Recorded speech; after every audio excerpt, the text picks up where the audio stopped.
High বন্ধুরা, আসসালামু আলাইকুম। আপনারা দেখতে পাচ্ছেন আমাদের এখানে একা বেঁকা করে কিছু কাদা উঠানো আছে, কাদামাটি, এবং এর মাঝখানে আমি বলছি আপনাদের, না বলে হয়তো বা বুঝতে পারবেন না। আপনার চারপাশে পানি দেখতে পাচ্ছেন। তো এর মাঝখানে ছোট্ট একটি গর্ত তৈরি করা আছে। এই গর্তে মাছ জমা হওয়ার জন্য এই গর্তটি করা হয়েছে। তো বন্ধুরা, আজকে আপনাদের দেখাবো এখান থেকে কিভাবে মাছ ধরতে হয়। এই কাজটি সম্পূর্ণ প্ল্যান মাফিক করেছি। তো বন্ধুরা, আসলে ফাঁদ পেতে কিভাবে মাছ ধরতে হয় তার কৌশলগুলো আপনাদের দেখাবো। এটা ছোট্ট একটা ফাঁদ, আপনারা দেখতে পাচ্ছেন মাছগুলো উয়াস পাচ্ছে। এখানে কিছু মাছ আছে। আপনারা হয়তো বা ভাবতে পারেন যে আমরা মাছগুলো ছেড়ে তারপর মাছ ধরেছি, আসলে এটা সম্পূর্ণ ভুল ধারণা। তো দেখার জন্য আমাদের সাথেই থাকবেন। হ্যাঁ বন্ধুরা, আমরা গতকালকে আপনারা জানেন যে ফাঁদ তৈরি করে গিয়েছিলাম। তো আজকে আমাদের পানিগুলো প্রায় পরিষ্কার হয়েছে। আজকে আমরা এখান থেকে পানি সেচে মাছ ধরার চেষ্টা করব। দেখব আমরা কতগুলো মাছ পাই। আপনারা আমাদের সাথেই থাকবেন। ছোট্ট একটি জায়গা, এখানে আমরা আগে কোনো মাছ ছাড়িনি। অনেকে হয়তো বা ভাবতে পারেন যে আমরা মাছ ছেড়ে তারপর মাছ ধরেছি। ছোট ছোট ওয়াজ দিচ্ছে মাছগুলো।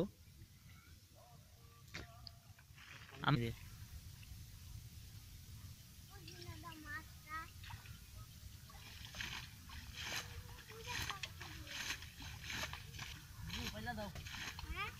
পাতিল লাগাই দাও ভাইয়া।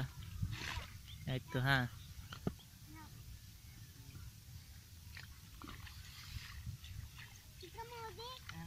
ওই পাতিলটা অন্য রাখো। কি খুললা মাছ? একটু পানি দিয়ে রাখ, হালকা একটু পানি দিয়ে।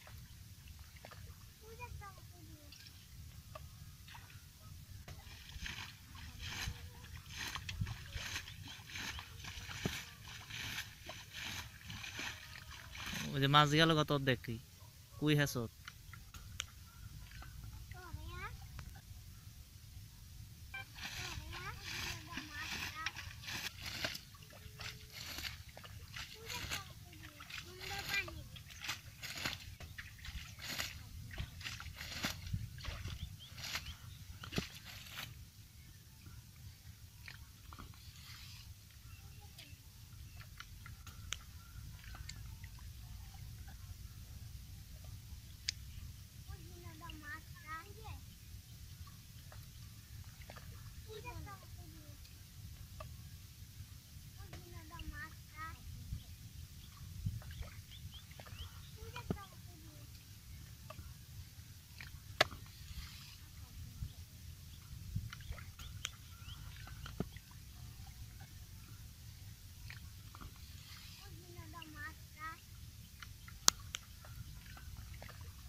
Lu chưa tới giờ.